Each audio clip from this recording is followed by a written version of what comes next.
nih, terkait tentang vaksin gimana? Atau artikel yang ada artikel yang mengharapkan vaksin. Kalau vaksin dia apakah Ustadz sudah divaksin? Jadi gini, pandangan saya tentang vaksin adalah bahwa berobat.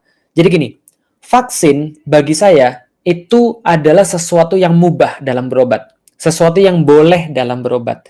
Kalaupun ada kandungan yang haram di dalam vaksin, maka menurut Ustadz saya, yang kemudian saya percaya dan saya yakini, namanya Ustadz Siddiq Al-Jawi, itu menulis tentang satu pendapat tentang vaksin yang kalau seandainya pun bahannya haram, beliau membahas dan akhirnya berkesimpulan, sebagaimana juga ulama-ulama sebelum beliau pernah berkesimpulan, berobat dengan perkara yang haram, hukumnya adalah makruh. Jadi tidak sampai haram. Sekali lagi saya tegaskan, kalaupun di vaksinnya ada yang haram, berobat dengan perkara yang haram itu hukumnya makruh, tidak sampai haram. Paham ya? Jadi contohnya taruhlah ada babi di situ, ada gen babi atau ada apalah di situ. Berobat dengan vaksin yang ada babinya, yang ada kandungan babinya, maka hukumnya tidak sampai haram, hukumnya makruh. Paham sampai di sini ya? Jadi itu adalah sesuatu yang harus kita pahami dulu. Jadi kita tidak bisa menggebiah uyah vaksin haram. Haramnya kenapa dulu? Harus ada penjelasan. Haram karena yang produksi orang Cina. Kalau bukan orang Cina, misalnya. Jadi kalau saya sudah divaksin atau belum? Saya belum divaksin karena saya belum ketemu waktu yang pas dan kondisi yang pas. Karena walau misal saya sudah kena COVID atau belum, saya juga nggak ngerti. Kayaknya sih pernah kena, tapi belum ada legalitas positifnya.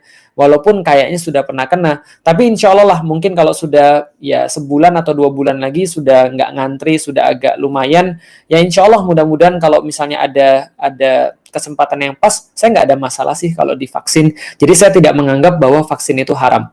Karena di dalam sejarah Islam, pernah juga dalam sejarah Islam Utsmani, jadi Daulah Khilafah Utsmani itu pernah untuk menginokulasi penyakit cacar. Dan juga pernah melakukan proses untuk menciptakan sebuah imun buatan, ya vaksinasi sebenarnya, pada orang-orang yang sakit, dan itu secara ilmiah diperbolehkan dan kita serahkan pada para ahlinya. Sekali lagi walau bisawab, sorry kalau teman-teman tidak sama pendapatnya, tapi itu pendapat yang saya ambil. Kalau Anda punya pendapat dan itu adalah sesuatu yang punya dalil, monggo, nggak ada masalah. Tapi kalau nggak punya dalil, jangan bilang bahwa vaksin itu haram gara-gara agama. Karena kalau Anda bilang vaksin itu haram gara-gara agama, contoh Islam mengharamkan vaksin, Anda harus punya dalilnya dulu.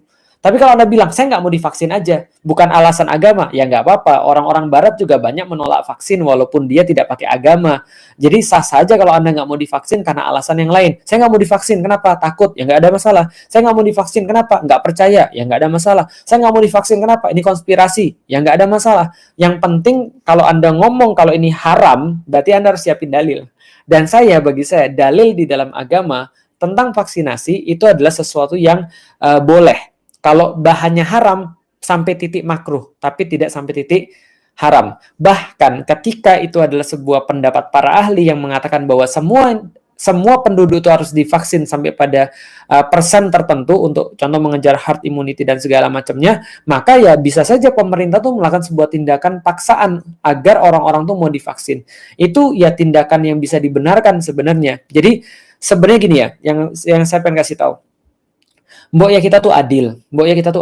Contoh adil tuh kayak gini. Kalau misalnya kita itu tidak mengerti dalam satu hal gitu kan ya, kita nggak boleh langsung nuduh bahwa itu adalah konspirasi. Contoh misalnya, kalau semua kita tuduh konspirasi ya, kita nggak usah berobat ke dokter dong jadinya, karena kita bilang bahwa wah dokter itu konspirasi gitu kan ya, konspirasi barat. Kenapa? Belajarnya aja sama orang-orang barat. Kita mencukupkan diri dengan tadi Quran dan Tibun Nabawi misalnya. Ya nggak ada masalah sih, tapi jangan kemudian kita gebiah uyah bahwa semua yang tidak datang daripada dalam tanda kutip timur atau semua yang datang dari barat itu adalah sesuatu yang salah. Fair aja. Saya tahu ada banyak masalah dalam urusan ya rezim misalnya. Rezim ini saya tahu ada banyak problem yang kita bisa ambil masalah di situ, tapi kita juga tidak bisa mengatakan bahwa setiap yang dilakukan oleh pemerintah itu juga salah, nggak juga. Nah, makanya dalam urusan vaksin ini ya sudah serahkan aja pada ahli. toh juga nggak semua ahli-ahli yang berbicara tentang vaksin itu adalah orang-orang yang tidak berpihak pada agama. Ada di antara mereka yang benar-benar juga peduli dengan agama, saya pikir, yang bisa dijadikan sebagai patokan-patokan. Dan kalau mereka sudah ngomong dengan satu fakta-fakta tertentu, itu menjadi sebuah fakta yang dihukumi oleh dalil. Nah, makanya ya gini deh, jangankan kita bicara vaksin ya, kita bicara tentang sholat saja, itu banyak orang-orang yang protes. Banyak orang-orang protes, kenapa sholat harus dijarang-jarangin? Kenapa kemudian sampai sholat Jumat itu ditiadakan? Kenapa sholat jamaah di masjid ditiadakan? Itu aja banyak yang protes dan nggak sepaham gitu maksudnya. Tapi kalau saya ya, kalau memang kita merasa nggak berilmu, ya sudah, kita ikut aja fatwa orang berilmu, yaitulah para ulama. Dan mereka sudah ngitung itu. Dan kalau mereka ngitung sudah benar-benar sudah ini ya, prosesinya sudah benar dan mereka menurunkan satu hukum, maka itu jadi fatwa. Dan fatwa itu hukumnya kalau benar itu dapat 2 pahala, kalau salah itu dapat 1 pahala. Ingat ya, selama sudah diproses dengan cara yang benar. Selama sudah diproses dengan cara yang syar'i, maka contoh taruhlah MUI mengatakan bahwa vaksin itu adalah sesuatu yang harus dilaksanakan. Itu sudah jadi fatwa. Karena sudah digodok oleh para ulama. Dan fatwa itu sekali lagi, kalau benar dapat 2, kalau salah dapat 1. Udah, serahkan aja pada yang ahlinya. Sehingga kita tuh nggak jadi gini loh. Kesel nggak sih kalau teman-teman contoh kayak gini ya? Kesel nggak sih? Kita bukan penyanyi, tapi kita ngejuriin orang-orang yang nyanyi. Sering nggak sih ada orang-orang kayak gitu? Kesel nggak sih? Contoh misalnya, ada orang mohon maaf ya, ada buzzer RP lah, nggak pernah belajar agama, nggak ngerti agama, kerjaannya maksiat, kerjaannya kemudian minum minuman keras, ngelantur, halusinasi, tiba-tiba dia ngomong, ini ustadz yang benar, ini ustadz yang nggak benar. Ini Habib yang benar, ini Habib yang nggak benar. Kesel nggak kalau antum bilang kayak gitu? Kenapa? Mereka nggak tahu apa-apa tentang agama, tapi ngomong tentang agama. Mereka nggak bisa nyanyi, tapi ngejuriin tentang agama. Nah, maka kita tahan diri kita pada sesuatu yang kita ya punya expertise di situ.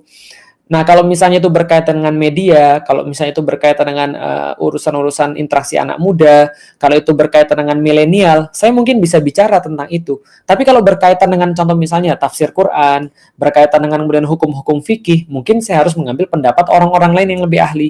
Nah, kalau saya sih begitu, termasuk dalam urusan vaksin. Jadi kira-kira gitu ya.